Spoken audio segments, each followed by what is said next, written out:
Justin Steele and Paul Skenes, a pitcher's duel, right? Not so fast. Cubs lose to the Pirates 10-9. We get into that wacky fifth inning. We're going to talk about that. Just when you thought the Cubs were getting healthy, Cody Bellinger, Seiya Suzuki back in the lineup. Also, not so fast. A few more players hit the shelf, and one Cubs legend making his return to the mound today. That and more on this edition of the Cubs Baseball Channel. Make sure to hit the bell, like, and subscribe. Get in the comments. Talk about your favorite team because it's our favorite team. And here is your invitation to our Cubs Baseball Channel.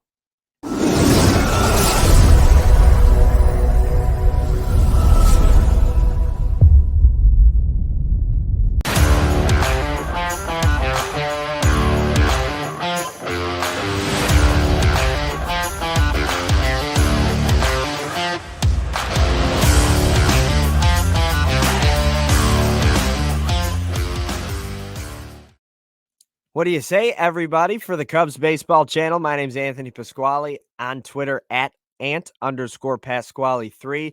Happy to be talking some Cubs baseball with you guys. And you see, we got some pink there today. That's because today's Mother's Day. Happy Mother's Day to all of the mothers that are watching, all the mothers of Cubs fans everywhere.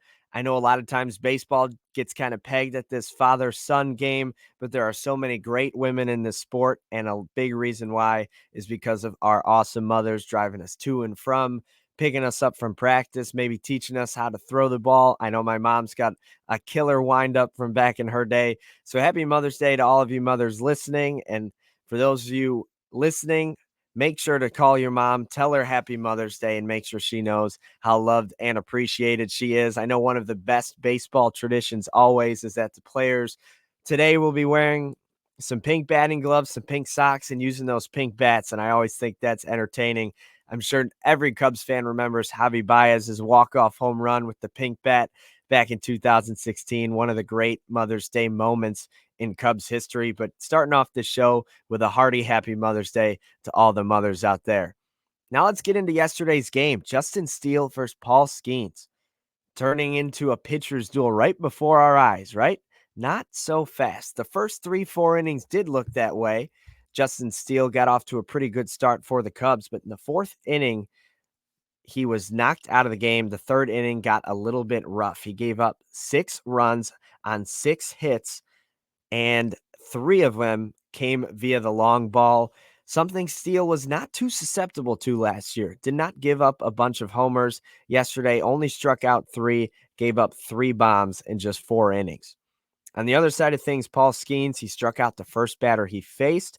He exited the game with 7 strikeouts, 4 innings pitched, 6 hits, 3 earned runs, 2 walks. He gave up a home run to Nico Hoerner and those 7 strikeouts. So the pitcher's duel that you expected turned into a shootout. The final score was 10-9 Pirates yesterday, and we're going to get into some of that scoring in just a little bit, but we've got more injuries to talk about. We mentioned this yesterday. Seiya Suzuki back, but Dansby Swanson to the IL, which means you're going to get a heavy dose of Nico Hoerner at shortstop and some type of platoon between Nick Madrigal and Miles Mastrobuoni at second base. Seiya Suzuki made his return to the lineup yesterday after not playing 2 nights ago, and he was 2 for 5 with a walk. Keeps his season average at .313 at the dish. He was back in that 2-hole, which I assume is where you'll see him today as well. Good to have Seiya back. Unfortunate that Dansby went to the IL, but it wasn't just Dansby. Yency Almonte to the IL with a shoulder strain. The concerning part is that there's no timetable for his return. So one of the few members of Craig Counsell's circle of trust in the bullpen, he's going to be on the shelf for at least a couple of weeks, potentially even longer. And of course, Mick couldn't come on the show because he was so mad Jose Cuas was getting called back up to the Cubs. I know a lot of people have mixed feelings about Jose Cuas, and he has had some struggles at the big league level without a doubt. But since being optioned to the Iowa Cubs, Cuas had 17 strikeouts in just 8 1/3 innings pitched. So he seems to be locating a little bit better in AAA. Hopefully that coordinates when he gets back to the pros. He also was having 4.5 strikeouts to every walk. So these are good numbers, especially for a guy that had so many struggles. He pitched 2 scoreless innings yesterday. Good to see him back, hopefully getting back to form, because David Ross had a circle of trust that had Jose Cuas in it last year. Craig Counsell needs to be able to trust Cuas and some other guys late in games, because the bullpen woes continue. Almonte to the IL, Cuas recalled. The other aspect of that, Mark Leiter Jr. and Ben Brown currently are the only 2 guys I would say are in Craig Counsell's circle of trust. And Ben Brown pitched almost 4 innings the other night. And Mark Leiter Jr., shockingly enough, hasn't pitched in a week. I'm not sure why. There's been a few games that the Cubs won that they could have used him in that setup role. Maybe those were some of the games you got some deep outings from Shota Imanaga or Javier Assad. But the fact of the matter is we haven't seen Mark Leiter Jr. in a game in over a week now. And I'm not sure if that means an injury, some rest, or just because you only want to use him in a setup situation. It just kind of hasn't worked baseball wise.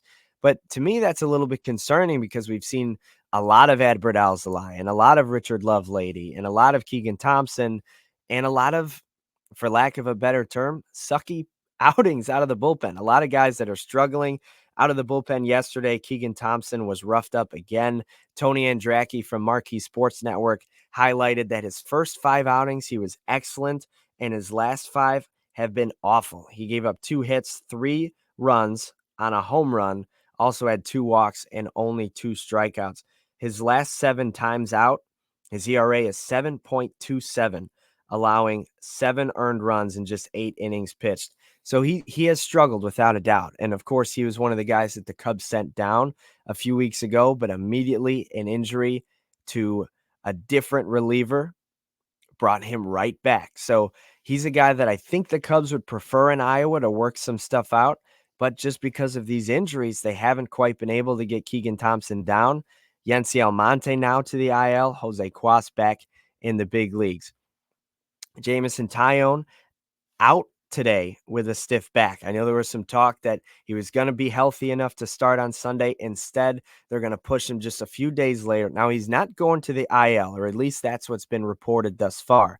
But instead, Taillon is going to take a few more days off, have one more side session before going back into the starting rotation. He probably could have started on Sunday today, but the issue is the Cubs don't want to push him. They don't want to force him into an injury that keeps him out longer than that. So the Cubs have to dip back into the minor leagues, and our friend Kyle Hendricks is going to be activated off the IL today to make a start.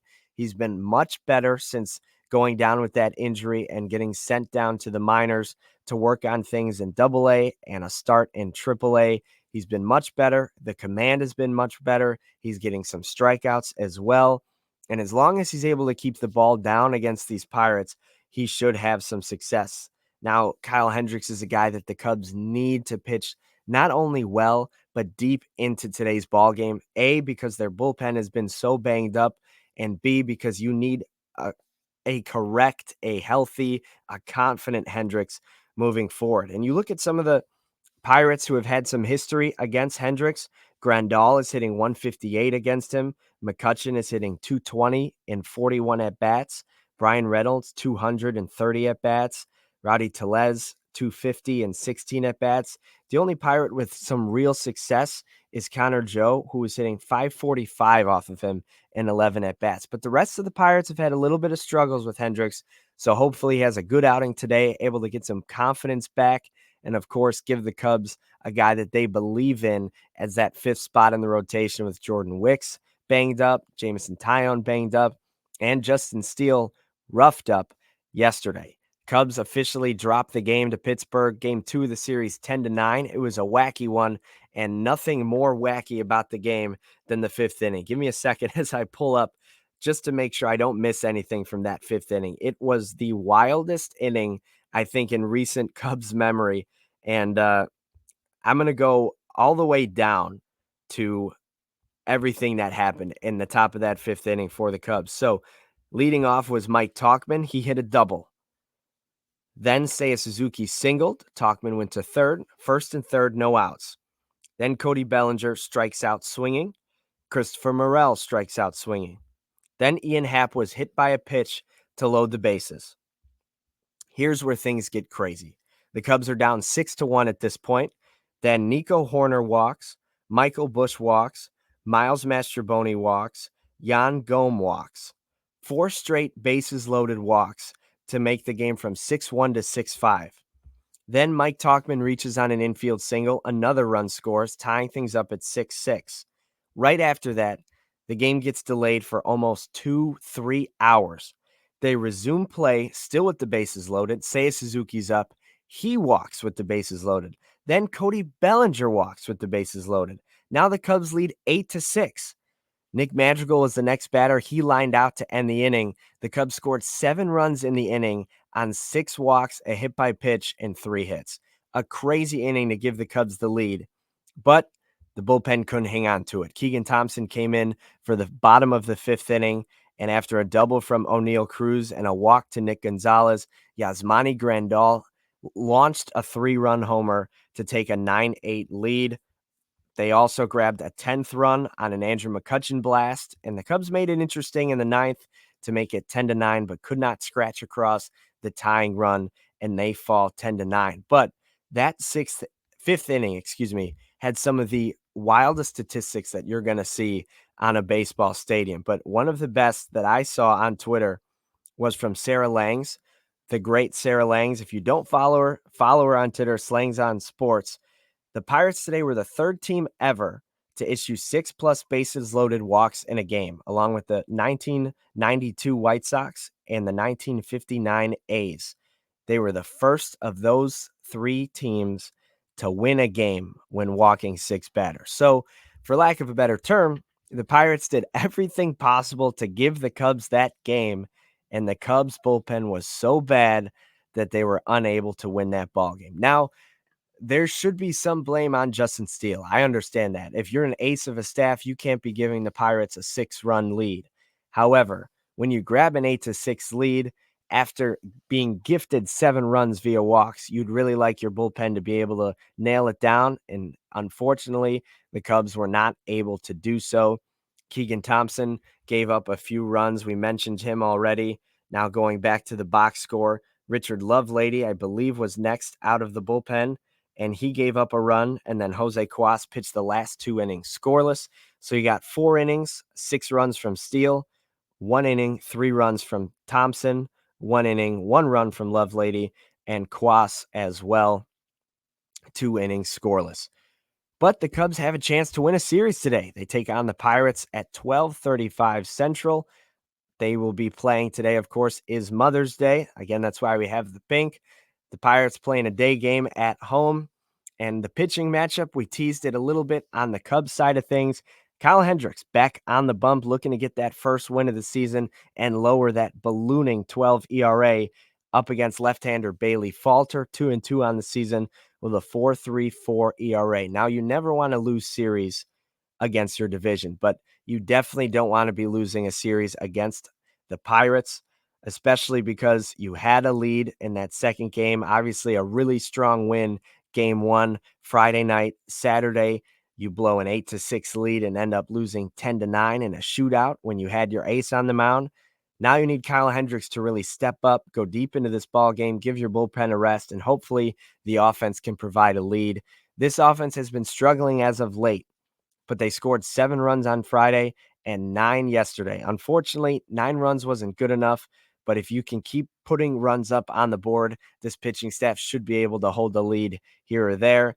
Mark Leiter Jr., Hector Neris, these guys are rested, so hopefully you can get a strong game put together pitching-wise and some offense up on the board so the Cubs can win a series, and we can talk about it tomorrow, about the Cubs being victorious before they go to Atlanta and then come back home next weekend to take on these same Pirates. But make sure you guys get in the comments. Make sure to like and subscribe. Tap the bell. Say go Cubs go. Unfortunately, we can't be flying that W today, but hopefully when we talk to you guys tomorrow, we will be flying it. And hopefully all you moms out there get a great Cubs win for Mother's Day. But again, make sure to like, subscribe, tap the bell. That way, you know, whenever we're dropping any Cubs content, you can be ready for it. Mick and I will be back talking to you guys tomorrow. Thank you all for listening. Always jump in the comments. Tell me what you're thinking. about the Cubs. But for now, thank you guys for tuning into the Cubs baseball channel. We'll talk to you soon.